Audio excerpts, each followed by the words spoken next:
ಅವೇ match ಬಂದ ಕೂಡಲೇ RCBಗೆ ಎಂತ ಆಗ್ತದೆ ಅಂತ ಗೊತ್ತಿಲ್ಲ. ಆರಾಮದಾಯಕ ವಿಕ್ಟ್ರಿ. ನಮಸ್ಕಾರ, ಎಲ್ಲರಿಗೂ ಸತ್ಯನಾರಾಯಣ ಮಾತಾಡ್ತಿರೋದು ಕುಶಲ ವ್ಯಾಖ್ಯಾನ.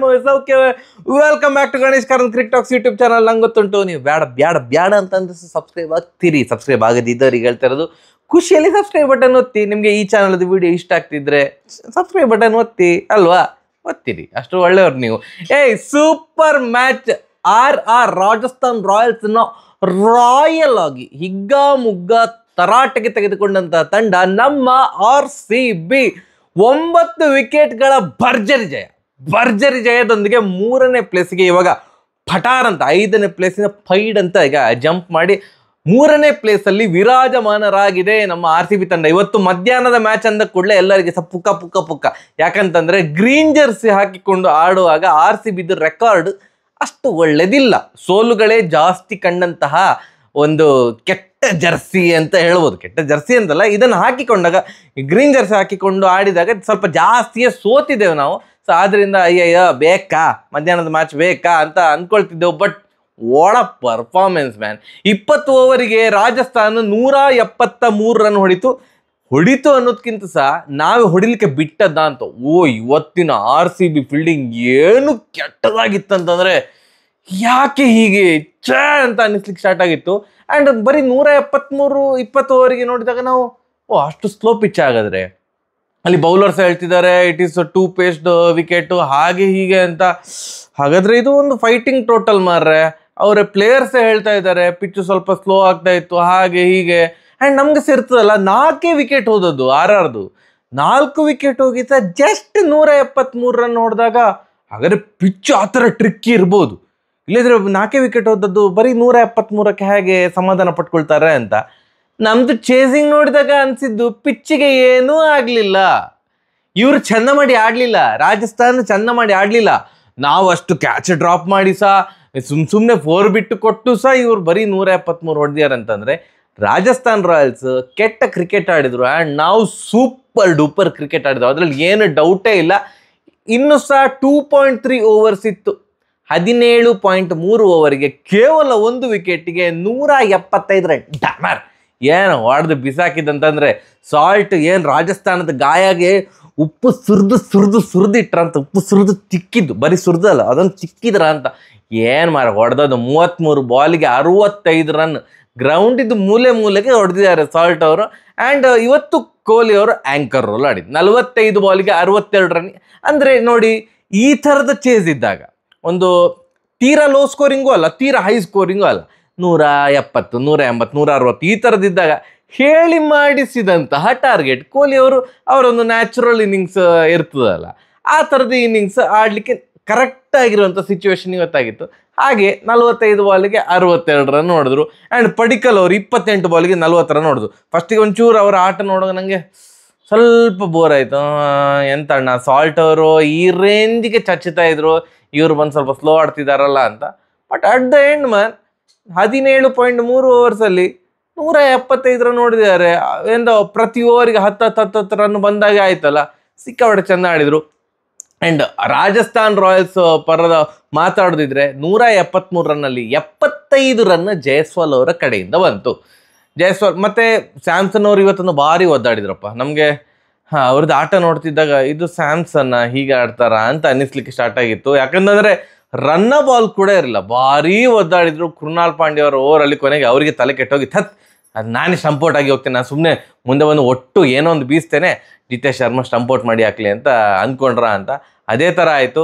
ಮತ್ತು ಪರಾಗನ ಕಳಿಸಿದ್ರು. ಓಕೆ, ನಿತೀಶ್ ರಾಣಾ ಅವ್ರನ್ನ ಕಳಿಸ್ತಾರ ಅಂತೆಲ್ಲ ಅಂದ್ಕೊಳೋದು. ಬಟ್ ರಾಜಸ್ಥಾನ್ ರಾಯಲ್ಸ್ ಸ್ವಲ್ಪ ರೈಟ್ ಲೆಫ್ಟ್ ಕಾಂಬಿನೇಷನ್ ಅಂತ ಭಾರಿ ತಲೆ ಕೆಡಿಸ್ಕೊಳ್ತಾರೆ ಅಂತ ಕಾಣ. ಅಂದರೆ ಅಗತ್ಯಕ್ಕಿಂತ ಜಾಸ್ತಿ ರೈಟ್ ಆ್ಯಂಡ್ ಲೆಫ್ಟ್ ಹಾಗೆ ಹೀಗೆ ಅಂತ ಅಂದ್ಕೊಂಡು ಪರಾಗ್ ಅವ್ರನ್ನ ಕಳಿಸಿದ್ರು.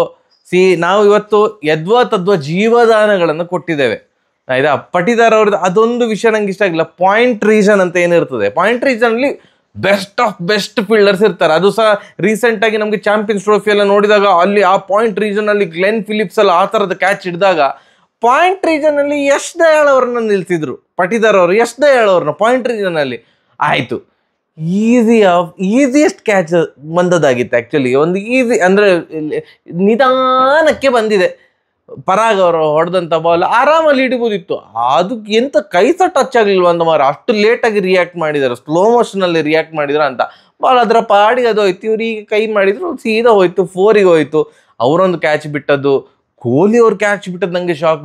ಧ್ರುವ್ ಜುರೇಲ್ ಅವ್ರದ್ದು, ಕೊಹ್ಲಿ ಅವರು ಸುಯೇಶ್ ಶರ್ಮಾ ಅವರ ಬೌಲಿಂಗಲ್ಲಿ ಎರಡು ಡ್ರಾಪ್ ಔಟು, ಒಂದು ಲಿವಿಂಗ್ಸ್ಟನ್ ಅವರು ಡ್ರಾಪ್ ಮಾಡಿದ್ರು, ಜೈಸ್ವಾಲ್ ಅವರ ಕ್ಯಾಚ್. ಸೊ ರಿಯಾನ್ ಪರಾಗಿಗೆ ಒಂದು ಜೀವದಾನ, ಮತ್ತು ಜೈಸ್ವಾಲ್ ಅವ್ರಿಗೆ ಒಂದು ಜೀವದಾನ. ಧ್ರುವ್ ಜುರೇಲ್ ಅವ್ರಿಗೆ ಲಾಂಗ್ ಆಫಲ್ಲಿ ಕೊಹ್ಲಿ ಅವ್ರು ಕ್ಯಾಚ್ ಬಿಟ್ಟದ್ದು ನನಗೆ ಇಷ್ಟು ಈಸಿ ಕ್ಯಾಚ್ ಬಿಡ್ತಾರೆ, ಇದೆಂತ ಬಾರ ಕರ್ಮ ಅಂತ. ಆ್ಯಂಡ್ ಕ್ಯಾಚ್ ಮಾತ್ರ ಅಲ್ಲ, ಬರೀ ಒಂದು ಗ್ರೌಂಡ್ ಫೀಲ್ಡಿಂಗ್ ಬಗ್ಗೆ ಮಾತಾಡೋದಿದ್ರೆ, ಸುಯೇಶ್ ಶರ್ಮಾ ಅವರೊಂದು ಹೇಸಲ್ ವುಡ್ ಅವರು ಓವರಲ್ಲಿ ಒಟ್ಟು ಎರಡು ಮಿಸ್ಫೀಲ್ಡ್ ಮಾಡಿ 4 ಕೊಟ್ಟರು. ಎಬ್ಬಾ ದೇವ, ಇದೆಂತ ಫೀಲ್ಡಿಂಗ್ ಮಾರಿ, ಯಾವ ನಮ್ಗೆ ಫೀಲ್ಡಿಂಗ್ ಅಂತ ಅನಿಸಿತ್ತು. ಅಷ್ಟು ಕೆಟ್ಟದಾಗಿತ್ತು ಇವತ್ತು RCBದು ಫೀಲ್ಡಿಂಗ್. ಆದರೂ ಕೂಡ ಟೇಕ್ ಆಫ್ ಅಂತ ಒಂದು ಹೇಳ್ತಾರಲ್ಲ, ಕೊನೆಗೆ ಒಂದು ಇನ್ನಿಂಗ್ಸ್ ಅಟ್ಲೀಸ್ಟ್ ಡಮ ಅಂತ ಎಲ್ಲ ಹೊಡಿತಾರಲ್ಲ, ನಮ್ಗೆ ಆ ಥರ ಏನು ಅನ್ನಿಸ್ಲಿಲ್ಲ. ರಾಜಸ್ಥಾನಿದು ಬ್ಯಾಟಿಂಗ್ ನೋಡಿದಾಗ ಓಕೆ ಅಂತ ಅನಿಸಿದೆ. ಆ್ಯಂಡ್ ರಾಜಸ್ಥಾನ್ ಎಕ್ಸ್ಪೆರಿಮೆಂಟ್ ಮಾಡೋಲ್ಲಿ ಎತ್ತಿದ ಕೈ ಮತ್ತು ಕಾಲು, ಏನೋ ಹಸರಂಗ್ ಅವ್ರನ್ನ ಬೇಗ ಕಳಿಸೋದು, ಹೆಟ್ಮೇರ್ ಅವ್ರನ್ನ ನಂಬರ್ 8ಅಲ್ಲಿ ಕಳಿಸೋದು, ಮತ್ತು ಅಶ್ವಿನ್ ಅವರು RR ಪರ ಆಡ್ತಿದ್ದಾಗ ಅಶ್ವಿನ್ ಅವ್ರನ್ನ 2 ರೌಂಡ್ ಕಳಿಸೋದು. ಒಟ್ಟು ಅಂದರೆ ಎಕ್ಸ್ಪೆರಿಮೆಂಟ್ ಯಾರು ಸಹ ಅಂದ್ಕೊಂಡೇ ಇರಬಾರ್ದು. ಈಗ ಮೂವಿಲಿ ಕೆಲವೊಂದ್ಸಲ ಟ್ವಿಸ್ಟ್ ಇರ್ತಲ್ಲ, ಓವರ್ ಟ್ವಿಸ್ಟ್, ಹಾಗೆ ರಾಜಸ್ಥಾನ್ ರಾಯಲ್ಸ್ ಹಾಗೆ ಓವರ್ ಟ್ವಿಸ್ಟ್ ಕೊಡೋದ್ರಲ್ಲಿ ನಿಸ್ಸೀಮರು. ಇವತ್ತು ಸಹ ಹಾಗೆ ನಿತೀಶ್ ರಾಣಾ ಅವ್ರನ್ನ 4 ವಿಕೆಟ್ ಹೋದ್ಮೇಲೆ ಕಳಿಸಿದ್ದು. ಯಾಕೆ? ಅವರು ಒಳ್ಳೆ ಫಾರ್ಮಲ್ಲಿದ್ದಾರೆ. ಚೆನ್ನೈ ಮೇಲಂತೂ ಯಾವ ಥರ ಆಡಿದ್ರು ಅಂತ ನಿಮಗೆ ನೆನ್ಕೊಂಡು ಸೂಪರಾಗಿ ಆಡಿದರು. ಅವ್ರನ್ನ ಯಾಕೆ ಕಳಿಸ್ಲಿಲ್ಲ ಅಂತವೇ ನಂಗೆ ಅರ್ಥ ಆಗಲಿಲ್ಲ. ಅಂದರೆ ಸ್ವಲ್ಪ ಜಾಸ್ತಿಯೇ ರೈಟ್ ಆ್ಯಂಡ್ ಲೆಫ್ಟ್ ಕಾಂಬಿನೇಷನ್ ಬಗ್ಗೆ ತಲೆ ಕೆಡಿಸ್ಕೊಳ್ತಿದ್ದಾರೆ ಅಂತ ಅನಿಸಿತ್ತು ನನಗೆ ರಾಜಸ್ಥಾನ್ ರಾಯಲ್ಸ್. ಅವ್ರಿಗೆ ಸಿಕ್ಕಿದ್ದೇ ಒಂದು ಬಾಲ್, ನಿತೀಶ್ ರಾಣಾ ಅವರಿಗೆ ಒಂದು ಬಾಲಿಗೆ 4 ಹೊಡೆದ್ರು. ಅದಾದಮೇಲೆ ಜೈಸ್ವಾಲ್ ಅವ್ರನ್ನ ಕೂರಿಸಿ ಯಾವ್ದಾದ್ರು ಬೇರೆ ಪ್ಲೇಯರನ್ನು, ಅಂದರೆ ಕುಮಾರ ಕಾರ್ತಿಕೇಯ ಅವ್ರನ್ನ ಇಂಪ್ಯಾಕ್ಟ್ ಪ್ಲೇಯರ್ ಆಗಿ ಕರ್ಕೊಂಬರ್ಬೋದಿತ್ತು. ಯಾಕಂದರೆ ಜೈಸ್ವಾಲು ಜಸ್ಟ್ ಅ ಬ್ಯಾಟ್ಸ್ಮನ್ ಮಾತ್ರ. ನಿತೀಶ್ ರಾಣಾ ಆ್ಯಕ್ಚುಲಿ ಬೌಲಿಂಗ್ ಕೂಡ ಹಾಕ್ತಾರೆ. ಈಗ ಸಡನ್ನಾಗಿ ಅಗತ್ಯತೆ ಬಿದ್ದರೆ, ಬೇರೆ ಎಲ್ಲ ಬೌಲರ್ಸ್ ಹೊಡಿಸ್ಕೊಳ್ತಿದ್ದಾರೆ ಅಂತಂದರೆ ಆಯ್ತು ಮಾರೆ ಇವರಿಗೊಂದು ಬೌಲಿಂಗ್ ಕೊಡುವ ಅಂತ ಒಂದು ಆಪ್ಷನ್ ಆದರೂ ಇರ್ತದಲ್ಲ. ನಿತೀಶ್ ರಾಣಾ ಆಡಿದ್ದೇ ಒಂದು ಬಾಲು, ಅವರನ್ನು ಕೂರಿಸಿದ್ರು, ಕುಮಾರ್ ಕಾರ್ತಿಕೇಯ ಅವ್ರನ್ನ ಇಂಪ್ಯಾಕ್ಟ್ ಪ್ಲೇಯರಾಗಿ ಕರ್ಕೊಂಬಂದರು. ಸೊ ಒಂದು ನಿಮಗೆ ಬೌಲಿಂಗ್ ಆಪ್ಷನ್ ಕೂಡ ಇರಲಿಲ್ಲ ಅಲ್ಲಿ ಅಲ್ವಾ. ಆ್ಯಂಡ್ ನಮ್ಮದು ಚೇಸಿಂಗ್ ಸ್ಟಾರ್ಟ್ ಆಯಿತು. ಈ ಫಸ್ಟು ಓವರಲ್ಲಿ ನೀವು ಸುಮ್ಮನೆ ಕ್ರಿಕ್ ಬಸ್ ನೋಡಿದರೆ 10 ರನ್ ಬಂದಿದೆ, ಒಂದು 4 ಒಂದು 6. ಜೋಫ್ರಾ ಆರ್ಚರ್ ಅವರ ಬೌಲಿಂಗಲ್ಲಿ ಏನು ಹೊಡೆದದ್ದು ಮಾರ ಸಾಲ್ಟ್ ಅಂತ ಅಂದ್ಕೊಳ್ತಾರೆ ಸ್ಕೋರ್ ನೋಡಿದರೆ. ಬಟ್ ಆ 6 ಬಾಲ್ಸ ಟು ಬಿ ಆನೆಸ್ಟ್ ಸಾಲ್ಟ್ ಅವರು ಒದ್ದಾಡಿದ್ದಾರೆ. ಫಸ್ಟ್ ಅವ್ರು ಸಿಕ್ಕಾಬಟ್ಟೆ ಚೆಂದ ಮಾಡಿ ಬಾಲ್ ಹಾಕಿದ್ರು ಜೋಫ್ರಾ ಆರ್ಚರ್ ಅವರು. 4 ಬಂದದ್ದು ಇನ್ಸೈಡ್ ಇದ್ದಿಂದ, ಫಸ್ಟ್ ಬಾಲೇ 4 ಬಂತು. ಆ್ಯಂಡ್ ಆ ಓವರಲ್ಲಿ ಒಂದು 6 ಕೂಡ ಬಂತು, ಅದು ಔಟ್ಸೈಡ್ ಎಜ್ ಆಗಿ ಮೇಲೆ ಹೋಗಿ 6 ಹೋಯಿತು. ಸೊ ಆ 10 ರನ್ ಏನಿದೆ ಅದು actually win for Jofra archer. ಅಷ್ಟು ಸೂಪರಾಗಿ ಬಾಲ್ ಹಾಕಿದ್ರು. ಬಟ್ ಅದಾದಮೇಲೆ ಏನಿದೆ ಅಲ್ಟಿಮೇಟ್ ಬ್ಯಾಟಿಂಗ್. ಸಾಲ್ಟ್ ಬಗ್ಗೆ ಮಾತಾಡುವಾಗೆ ಇಲ್ಲ, ಡಮಾಲ್ ಡಿಮಿಲ್. ಮ್ಯೂಸಿಕ್ ಒಂದಿರಲಿಲ್ಲ ಅಷ್ಟೇ, ನಾವೇ ಇಮ್ಯಾಜಿನ್ ಮಾಡಿಕೊಳ್ಬೇಕು ಮ್ಯೂಸಿಕ್ಕು. ಟಂಕ ಟಕ್ಕದ ಟಕ್ಕದ ಟಂಕ ಟಕ್ಕದ ಫುಲ್ಲು ತಮಟೆ ಬೀಟ್ ಹಾಕಿದರೆ ಒಳ್ಳೆ ಡಮ್ ಅಂತ ಹೊಡಿತಾ ಇದ್ರು. ಎಲ್ಲಿ ಸಹ ನಮಗೆ ಒಂದು ಇದು RCBಗೆ ಭಾರಿ ಕಂಟಕ ಆಗ್ತದೆ ಈ ಒಂದು ಚೇಸ್. ಏನು ಅನ್ನಿಸ್ತದೆ, ಆರಾಮಾಗಿ ಹೋಗ್ತಾ ಇತ್ತು, ಟಾಪ್ ಗೇರಲ್ಲೇ ಹೋಗ್ತಾ ಇತ್ತು. ಆ್ಯಂಡ್ ನಾವು ಕ್ಯಾಚ್ ಬಿಟ್ಟರೆ ಅವ್ರು ಸಹ ಕ್ಯಾಚ್ ಬಿಡಬೇಕಲ್ವಾ, ಆವಾಗ ಮಾತ್ರ. ಅಂದರೆ ಋಣ ಇಟ್ಕೊಳ್ಬಾರ್ದು ಪ್ಲೇಯರ್ಸು. ಅಲ್ಲಿ ನೋಡಿ ಜೈಸ್ವಾಲ್ ಅವ್ರದ್ದು ಕ್ಯಾಚ್ ಬಿಟ್ಟಿದ್ರು. ಸೊ ಜೈಸ್ವಾಲ್ ಅವರು ಕೂಡ ಒಂದು ಕ್ಯಾಚ್ ಬಿಟ್ಟರು. ಯಾರಿದು? ಸಾಲ್ಟ್ ಅವ್ರದ್ದು ಕ್ಯಾಚ್ ಬಿಟ್ಟರು. ಸಂದೀಪ್ ಶರ್ಮಾ ಅವರು ಓವರಲ್ಲಿ ಆ್ಯಕ್ಚುಲಿ ಕ್ಯಾಚ್ ಬಿಟ್ಟ ನಂತರ ಕೂಡ ರನ್ಔಟ್ ಮಾಡ್ಬೋದಿತ್ತು. ಡೈರೆಕ್ಟ್ ಹಿಟ್ ಆಗಿದ್ದಿದ್ರೆ ಫ್ರೇಮಲ್ಲೇ ಇರಲಿಲ್ಲ ಸಾಲ್ಟ್ ಅವರು. ಸತತ 2 ಬಾರಿಗೆ ಸಾಲ್ಟ್ ಅವರು ರನ್ಔಟ್ ಆಗ್ತಾಯಿದ್ರು. ಬಟ್ ಅದು ಡೈರೆಕ್ಟ್ ಹಿಟ್ ಕೂಡ ಆಗಲಿಲ್ಲ. ಸೊ ಸಾಲ್ಟ್ ಅವರು ಬಚಾವಾದರು. ಆ್ಯಂಡ್ ಸಂದೀಪ್ ಶರ್ಮಾ ಓವರಲ್ಲಿ ಈಗ ಪರಾಗಿದು ಕ್ಯಾಚ್ ಯಶ್ದಯಾಳ್ ಅವರು ಬಿಟ್ಟಿದ್ರಲ್ಲ, ಈಗ ಪರಾಗಿಗೆ ಒಂದು ಋಣ ಉಂಟಲ್ಲ, ಅದು ಋಣ ಸಂದಾಯ ಮಾಡಬೇಕಲ್ಲ, ವಾಪಸ್ ಕೊಡಬೇಕಲ್ವಾ, ಋಣ ಇಟ್ಕೊಳ್ಳೋದಿಲ್ಲಲ್ಲ ಒಳ್ಳೆ ಪ್ಲೇಯರ್ಸು. ಅವರು ಕೊಹ್ಲಿ ಅವರ ಕ್ಯಾಚ್ ಬಿಟ್ಟರು. ಇಲ್ಲದೆ ಕೊಹ್ಲಿ ಅವರು ಸಿಂಗಲ್ ಡಿಜಿಟಿಗೆ ಔಟ್ ಆಗ್ತಾ ಇದ್ರು.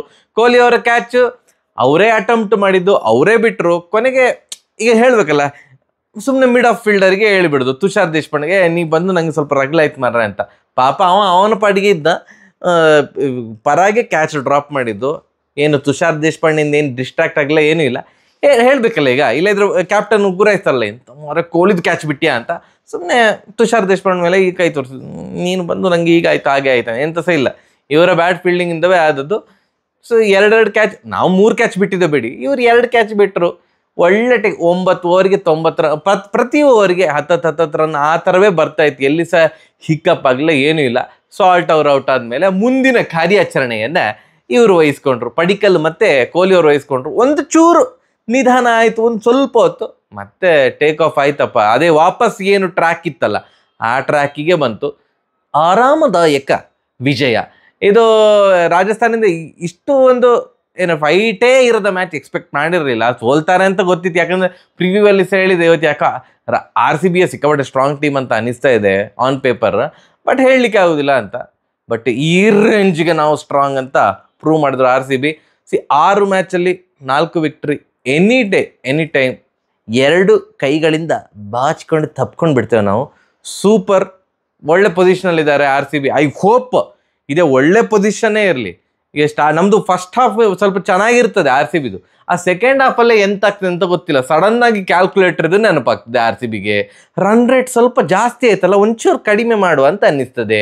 ಮತ್ತು ಲಾಸ್ಟಿಗೆ ಒಂದು ಚಮಕ್ ಕೊಡುವ ಅಂತ, ಮಳೆ ಬರಲಿ, ಅವ್ರು ಸೋಲ್ಲಿ ಇವ್ರು ಸೋಲ್ಲಿ ಅದೆಲ್ಲ ಸ್ಟಾರ್ಟ್ ಆಗ್ತದೆ. ಸೊ ಅದು ಈ ಸಲ ಆಗೋದು ಬೇಡ.